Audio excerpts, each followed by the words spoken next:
Nabi kan juga ini, Romo Yai ini kan juga dosen manajemen Humas Pendidikan Islam.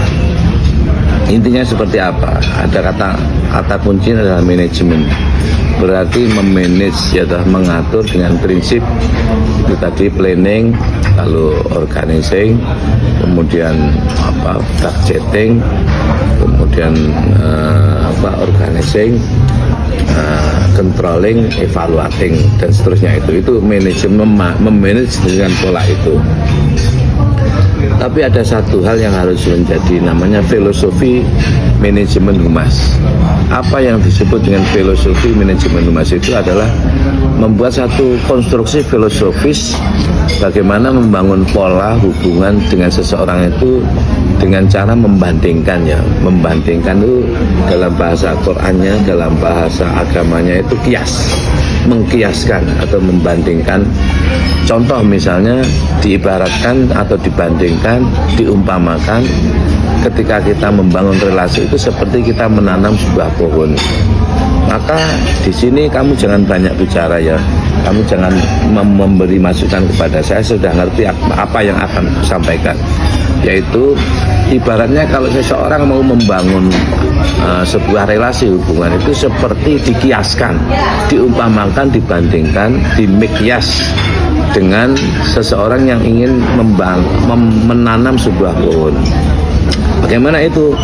Maka yang pertama adalah Anda memilih relasi atau pohon yang memiliki akar yang variasi. Itu karena ada beberapa jenis pohon yang akarnya itu tidak variasi, misalnya hanya ada 3 akar. Akar tunjang dan akar apa gitu, besar-besar, biasanya besar-besar. Ya, ini kurang bagus. Sekalipun diperlukan, kalau Anda terpaksa mau menemukan pohon yang akarnya tunjang dan itu ya 3 atau 4 saja, maka itu perlu juga, bukan berarti nggak penting.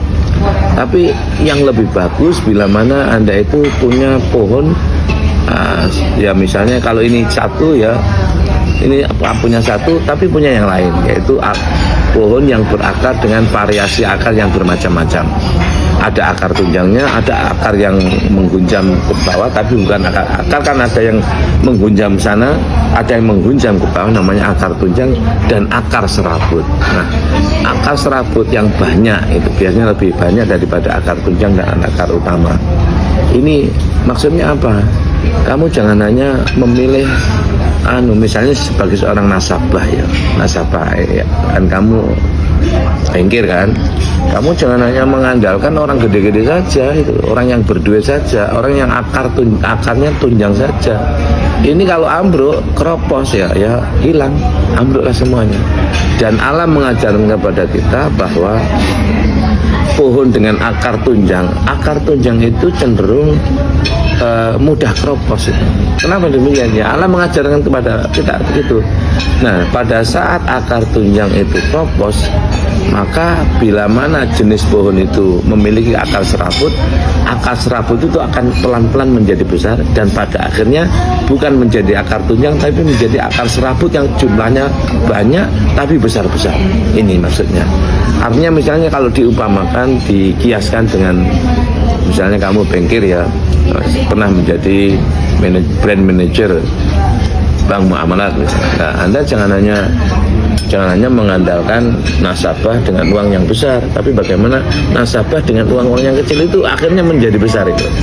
Bagaimana yang kecil-kecil itu jumlahnya diperbanyak. Artinya apa? Jangan meremehkan akar serabut. Kenapa? Karena akar serabut ini tidak mudah gosok dan tidak mudah tumbang. Akan tetapi akar tunjang juga sangat penting. Kenapa? Karena dia bagaimana bank itu memerlukan modal yang besar. Nah, modal yang besar ini dari akar tunjang, tapi satu ketika bagaimana akar serabut itu juga menjadi besar. Terima kasih. Assalamualaikum warahmatullahi wabarakatuh.